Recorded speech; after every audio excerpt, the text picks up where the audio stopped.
Every parent knows that they're going to make mistakes when it comes to raising their kids. But sometimes our shortcomings and failures as parents can haunt us, leaving us feeling overwhelmed with remorse and even shame. And sadly, our own struggles with shame can then contribute to counterproductive shame that our kids feel as well. In our interview today, I'm talking with Heather Nelson, a writer, a counselor, and a mom, about what it looks like to pursue shame-free parenting that we might have joy-filled homes. Heather is the author of Unashamed: Healing Our Brokenness and Finding Freedom from Shame from Crossway. Let's get started. Well, Heather, thank you so much for joining me today on the Crossway Podcast. It's great to be here, Matt. Thanks for having me. So we're going to talk today about shame-free parenting. And I wonder if, before we kind of jump in, there's so many different angles there that we would want to explore.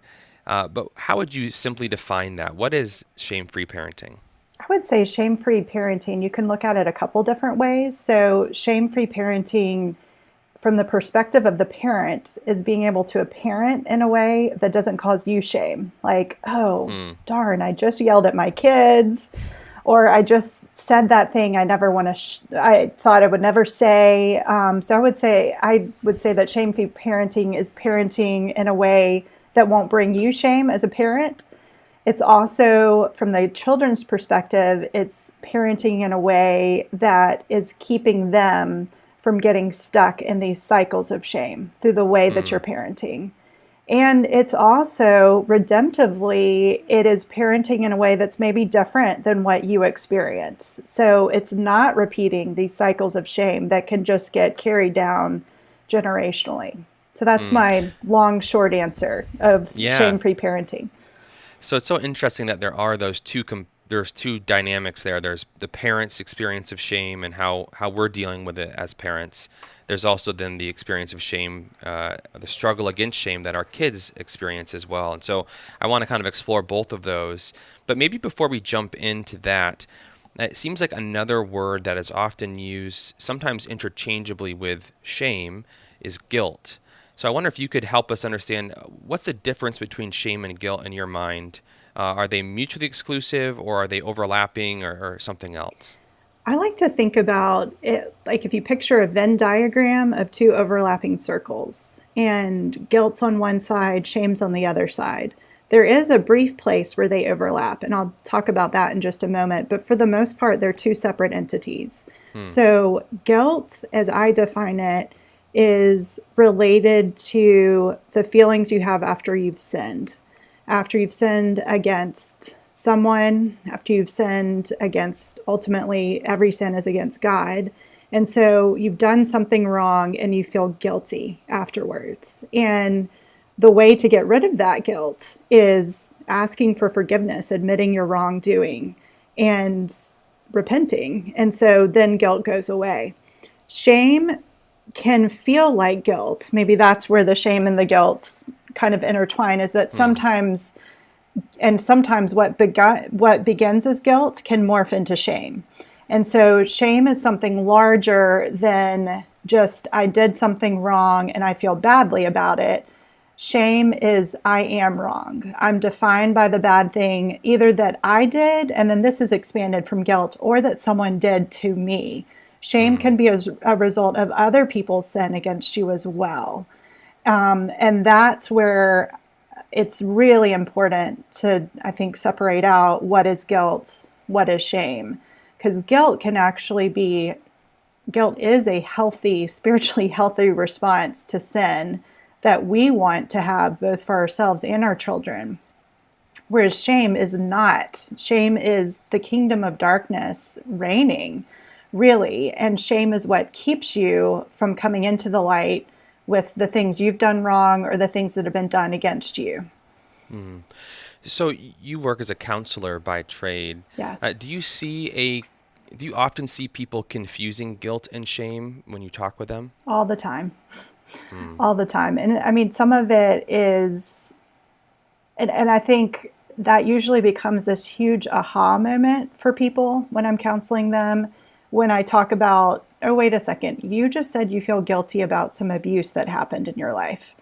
that's not guilt. That's shame. That's the other person trying to put their guilt on you.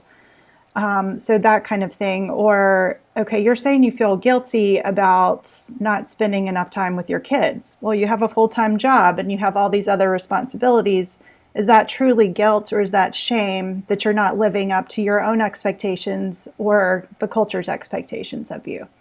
So I think that begins to be really important to make that distinction. But most people, I think, view it sort of interchangeably. Yeah. Well, it seems like a big part of shame, as distinct from guilt, is that shame is something that we often, it's a way we view ourselves or our identity, rather Yes. than just a way we view something that we did or said, or something that a sinful behavior that we had. Is that a fair way to distinguish the two? Yeah, absolutely. I think shame is really essentially an identity question. And that's what makes it, I think, so big, so hard sometimes to wrap your head around it or even deal with it in your life. So you said something earlier that I thought was an interesting phrase. You said that there's often this shame cycle. What does that cycle look like? Unpack that for us. So I think so it can be generational or it can be in someone's life. So I'll start with just for an individual, the shame cycle. And I'm just going to go ahead and say like how it might show up in parenting is that, let's say my kid does something they're not supposed to do. I correct them, but I correct them in anger, in like sinful anger, and maybe in front of a lot of people, because underneath all of that, I'm feeling ashamed that my child acted in such a way. So I'm feeling embarrassed. I'm feeling like I haven't met the mark. And so then my response to my child becomes this very shaming response of, why did you do this? You're so terrible. Maybe I'm not saying those exact words, but that message is coming across loud and clear. And then afterwards, there's guilt for what I've just said. And then there's shame along with the guilt of, yep, this is what I always do. I did it again. And so that becomes this shame cycle of the next time it happens, the shame is going to make me feel like, well, I'm a bad parent anyway, so might as well just keep doing what I'm doing and nothing can change. And then generationally, it's easy to see how that can play itself out of the child who's been shamed by their parents will then feel like, oh, this is the way I'm supposed to parent, and maybe the only way to make my parents happy is to also shame my children. So it just becomes this terrible, destructive cycle. Yeah. Well, and it sounds like for both the parent in that example and also for the child, a part of the shame is this feeling of powerlessness or a feeling of an inability to actually change things or change themselves. Is that part of shame, or is that an effect of shame that often happens? Absolutely. I think both of those things can go together. I think it could be, both an effect of shame, and what causes it is you feel like there's no other option than doing this. Like, this is the only way that I can, get some power back.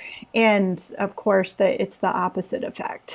And it does create a sense of powerlessness and also paralysis in some ways, emotional paralysis of, I'm just stuck here. We're both stuck in this awful moment, that seems to go on forever. Yeah. Well, and I'm sure every parent listening right now, whether that exact situation has happened or maybe something like that, we all feel a little sense of, yeah, we've been there. I've done something like that before with my kids. I wonder if you then could share, have you ever personally experienced that struggle with shame in your own life, and then maybe a struggle that ended up leading to something with your kids? No, I am the perfect parent. So that's why I chose to write about that. No, not at all. It is something that I definitely very early on experienced with the twins when they got to be like walking and talking age. So probably 18 months, 2 years old, they began going in opposite directions and often getting in trouble at the same time in opposite directions. And my response as the calm, collected parent was to just totally lose it many times a day and just kind of unleash in anger and very sinful anger at them. And often, again, like this was stemming from my sense of shame of, I need to get control of my kids. I'm out of control. And so I'm acting in a way that's out of control and that's very shaming. And then the cycle would be, I would yell at them and then immediately I would feel terrible, but not really know what to do. I would feel kind of paralyzed in that moment. And so then shame just begins to set in, and it just made me more likely to deal with them in an unhelpful way the next time. So yes, this is definitely something I have struggled with and continue to. Yeah. Was there an element that was surprising to you about that struggle? Did you realize that that was something that you would struggle with before you had kids? I never saw myself as an angry person until I had children. I pictured myself as being the perfectly delighting parent who would take joy in my children every step of the way. And for sure, I do enjoy my children and have taken joy in them, but I never pictured losing it in anger as something that would be part of my story and part of my struggle. So yes, it was very surprising for me to see my own heart react. It seems like that's a common experience for many parents, myself included, is you learn things about yourself, often maybe hard to admit things about yourself through parenting. I wonder, why do you think that is? Why is it that there's often so many things that we are unaware of or maybe just unwilling to face about ourselves that parenting really brings to light? I think with parenting, your selfishness is all of a sudden just non-negotiable. Like in marriage, that's one level of like, okay, I'm beginning to see some of my selfishness here, some of my sinful patterns. But in one sense, you're dealing with another adult, so you kind of both can still negotiate around your selfishness. Like, well, I want to go to the beach today. You want to go to the mountains tomorrow. We'll do the beach this weekend. We'll do the mountains next weekend. Okay, great. Both of us are pretty happy with the outcome. With children, they come in like a freight train. And it's not a question of, well, let me negotiate when you need to be fed tonight. No, they're coming in literally screaming their needs to you. And your resistance just comes out in full force. So I think parenting really unmasks the sinfulness of our own hearts and pushes us to places where ultimately you have to learn to depend on Jesus in a whole new way, or try to develop some really good and probably unhelpful coping mechanisms. Yeah. Well, and shame as a parent is something that both men and women, dads and moms, experience and struggle with to different extents. But you do talk in your book about the powerful message of shame that almost every mother wrestles with in particular. I wonder, have you observed that an especially difficult dynamic of shame that moms in particular struggle with in your own counseling work or even in your own life? Yeah, I think as a mom, that there's this mom culture, and every mother who's listening right now, she knows what I'm talking about. There's the mom culture of, do my kids eat enough organic food? Are they homeschooled? Are they in public school? Are they at Christian school? Are they at private school? Are they sleeping enough? Am I sleep training them? Or I'm letting them figure their own way out?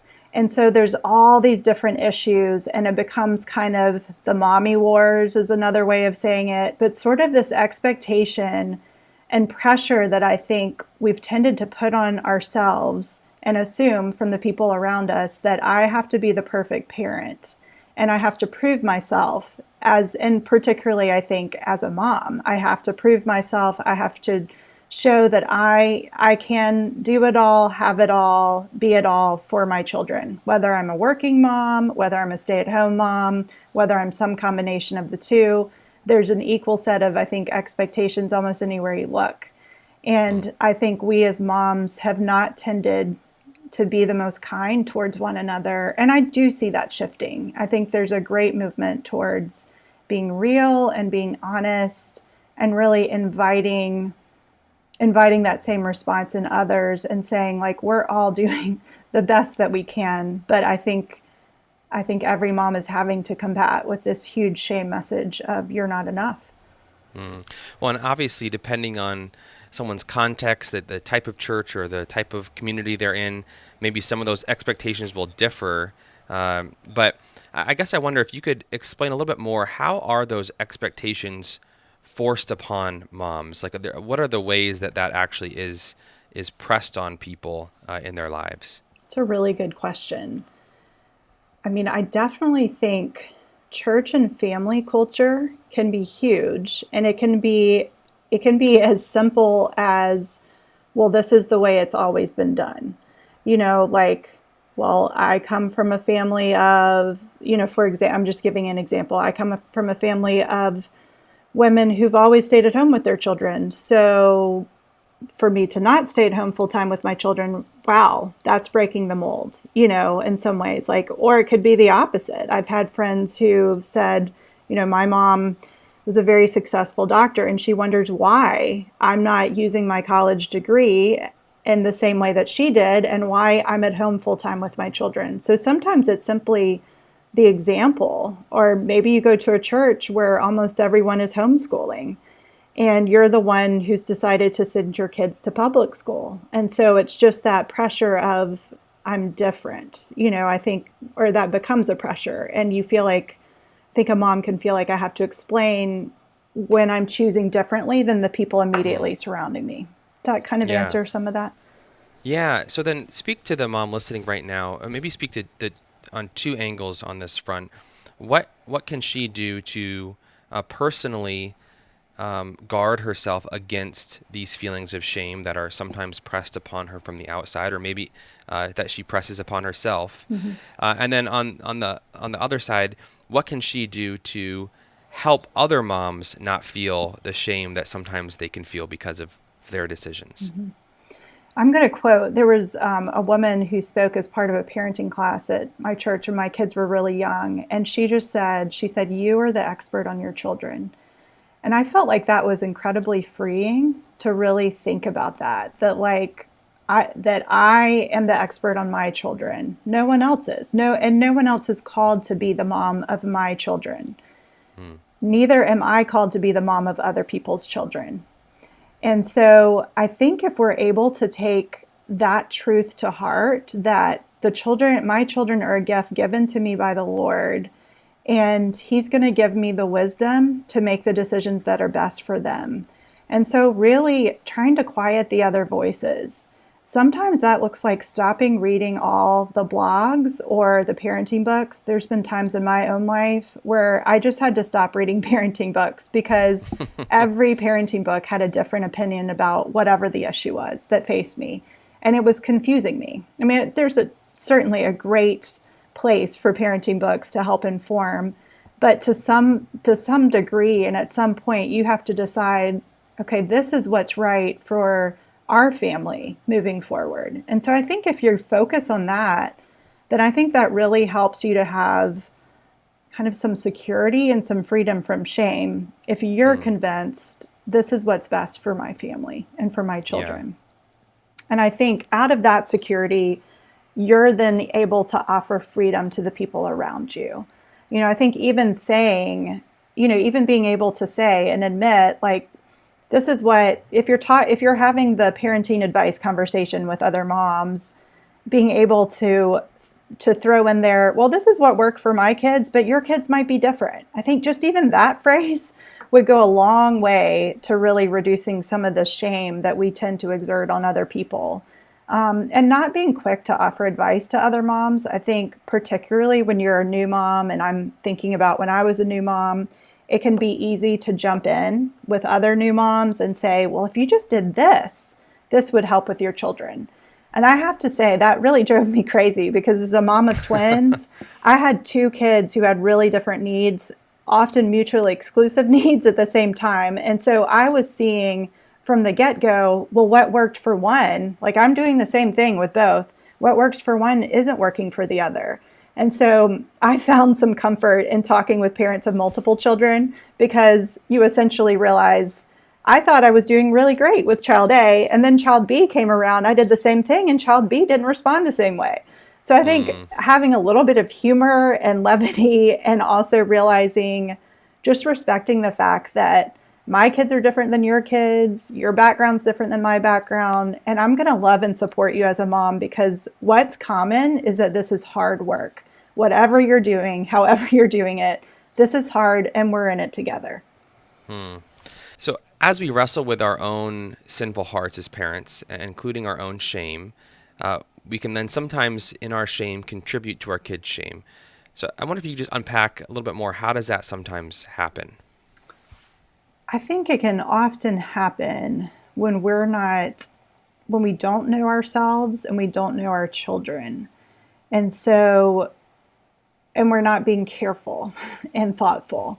So often I think it can be those impulse responses, like the example I gave earlier of, you're in a crowded place, you're surrounded by family, your kid acts out in a way that is completely shaming to you or embarrassing. And so you just like snap and say, okay, stop right now. And it's kind of like shame is telling you, do whatever it takes to get out of this situation. It doesn't matter what the damage is.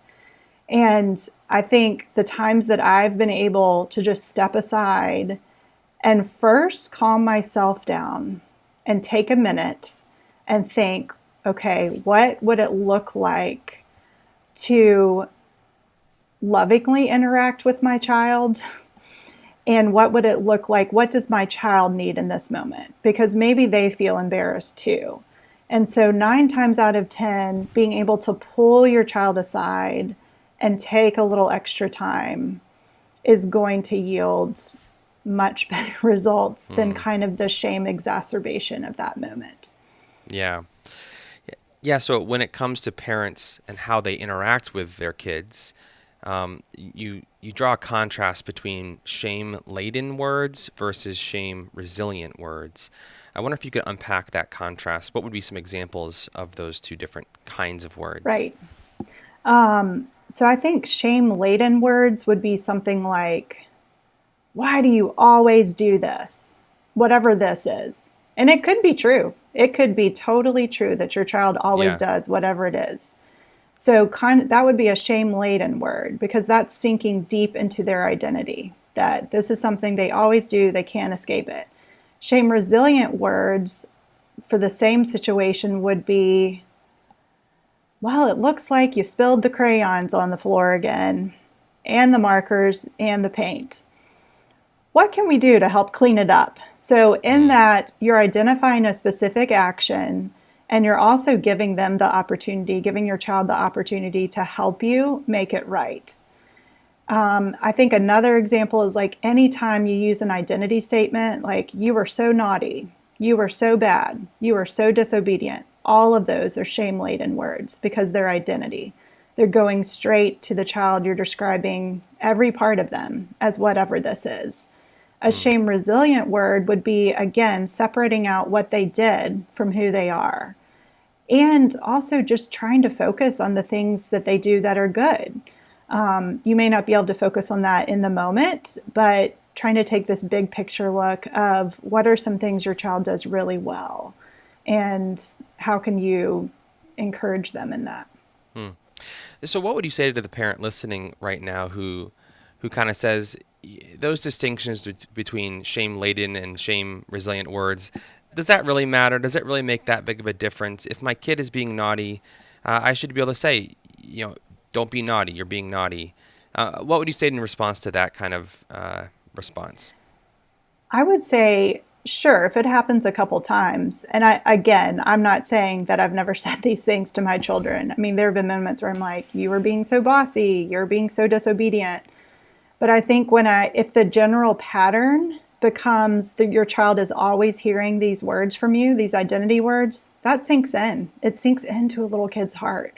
And in some place, they begin to form this opinion of themselves that I am bad, I am wrong, I am naughty, and it becomes a self-fulfilling prophecy. If I'm naughty, why not be naughty if I'm naughty all the time? And that becomes obviously counterintuitive to what counterproductive to what we're trying to do as parents. So it's just not a good strategy. And then in Yeah. terms of looking at the kid's heart, then it's building in them this identity of shame. And so the difference between these identity statements versus action statements where you're pointing out, okay, here's what happened and here's how we make it right, that actually is more informative to your child too than just, you're being naughty. Well, what did I do that was naughty? Is it was it this action or was it that action? Was it the fact that I finished eating or the fact that I threw my plate on the floor? I mean, which one was it? We would hope our children would know the difference. But when they're young, especially, they don't always know. They may not know what it was that they did. So being able to say, when you threw the plate on the floor, that wasn't okay. And there's going to be a consequence and let's talk about it. And in the future, I expect you not to do that. Being able to have these high expectations for your kids, really helping them live into that as well. So something I've wondered and kind of had to think through a little bit in my own parenting with my kids is, what does it look like to teach my kids about their own sinfulness, their sin nature, the fact that this sin is deep within their hearts. It is something that they are born with and affects everything about them. But then how do I do that in a way that doesn't lead to unhealthy shame and making them feel like their identity is fully wrapped up in their sinfulness? And any guidance you would offer to parents on walking that line? I would say the first thing I would say is that it's something I struggle with every day. My husband and I struggle with every day is how do we shepherd our children redemptively, acknowledging the depth of their sinfulness and also acknowledging the depth of God's grace and his redemption and their ultimate destiny. Their fulfilled, redeemed destiny is going to be as glorious fellow children of the Father with me and my husband. And so I think it's that having to keep both of those things in mind, that there's this phrase that's, we're simultaneously saint and sinner. And I think, how do we do that in parenting? I think the fact that we will do that in parenting and that we're trying to do that in parenting, that's what's going to lead to redemption for them. And I think there's developmental answers as well. I think when your kids are young, they do need to be taught right from wrong. And so you're probably going to dwell a lot more on there's sin living inside of you, and what you naturally choose is often going to be what's selfish and what's sinful. And then as they're getting older, really getting a sense of like the law of God, that there are rights and there are wrongs in the world, and I have a choice about whether I'm going to do what's right or whether I'm going to do what's wrong. And I think as they get older, teaching them, but your sinfulness isn't the end of the story. You can never live up to God's law perfectly, and neither can I. And I think really being able to encourage, to bring yourself into the picture with them and say, I have sin living within me as well, but God is redeeming me, and he has promised to redeem you as well through faith in Jesus Christ. And so being able to really teach them about this redeemed identity of as a chosen, beloved daughter or son of God through faith in Christ, I think that begins to give hope to combat that sinful nature. Yeah, when it comes to highlighting your child's needs for the gospel and hope in the gospel, how important, how valuable is it to bring yourself into that picture as a parent and talk about your own need for the gospel? I think it's essential. I think it really helps to show the child a real life incarnational picture of what redemption looks like. So in those early days of parenting, when I would lose it in anger at my wayward twin toddlers, I would come back, and they may not remember this, not at that time. I have lost it in anger at them since then, so I'm sure they will have many, many recent memories of this. But I would come back to them and say, girls, mommy messed up. I sinned, and I need Jesus. And I shouldn't have yelled at you, and I need your forgiveness, and I need God's forgiveness in that. And I think what that does is if you're able to do that in developmentally appropriate ways all throughout your child's life, is it really does paint a picture of you as a fellow journeyer, because that's what we are. Ultimately, we're fellow journeyers on this pathway of life towards redemption and towards perfection, which we won't arrive at until heaven. So it helps you to be approachable, and it helps you to really show empathy, because it's so different when I'm talking to a friend about a struggle. It's really different if they can respond with, "Oh yeah, I've been there too." There's a whole different level of intimacy there, I think, and just of conversation that can happen and freedom. So I've talked with other parents who, many of them, that comes somewhat naturally to them. They're not. They feel that desire to confess their sin appropriately to their own kids and apologize to their kids when they need to. But then for other parents, maybe they just never saw that modeled by their own parents. And so just the thought of doing that feels very foreign. It feels very awkward. It doesn't come naturally at all. What word of encouragement would you give to a parent who feels like that? It says, I see what you're saying, that I should do this, but it's just very hard for me to do that. Well, start small. That's what I would say, is start small, and it's okay if it feels awkward. Some of the best things in life feel awkward at the beginning. And so practice will make it easier, but there's no shortcut either. You can't say, well, in 5 years, I'll start then. I'm like, start today. And as God shows you some of your sin and the way that you're interacting with your kids or with your spouse, if you're just able to, if you have to script it out, if you have to write it out first before you talk to your kids, that's fine. Or maybe it's easier to write your kids a letter or a note saying, "I'm sorry that I yelled at you this morning. Will you forgive me?" Maybe that would feel less awkward. So start there, start small and ask God for opportunities to practice. And I'm sure he'll be glad to give them to you. Yeah. So realize that even though it's awkward doesn't mean you shouldn't do it, and that it will get easier with time. It's always a scary thing to ask God for opportunities to grow in some way, because he often does it. Yeah. So in your book, you offer some self-assessment questions aimed at helping us as parents to maybe understand or see whether or not shame is too prevalent in our homes, whether it's too dominant of a thing. What are some of those questions that you think it would be helpful for parents to ask? I think, a few things that I mentioned in the book and that I just would go over again is, asking yourself how often you delight in your child. If you're delighting in your child, then you know that those moments are without shame, and that's creating this really strong connection between you and your child. If you have a hard time remembering the last time you just enjoyed your child, it might be shame is at play more than what you think, or it might be that this is an opportunity to just grow in knowing your child. Another question that I ask that we've touched on is just whether you're disciplining your child publicly or privately. I think this is crucial to really minimizing shame. There's going to be guilt with discipline, and there is probably going to be some level of shame as well. But if you're able to do things privately instead of publicly, I think that really helps with minimizing it.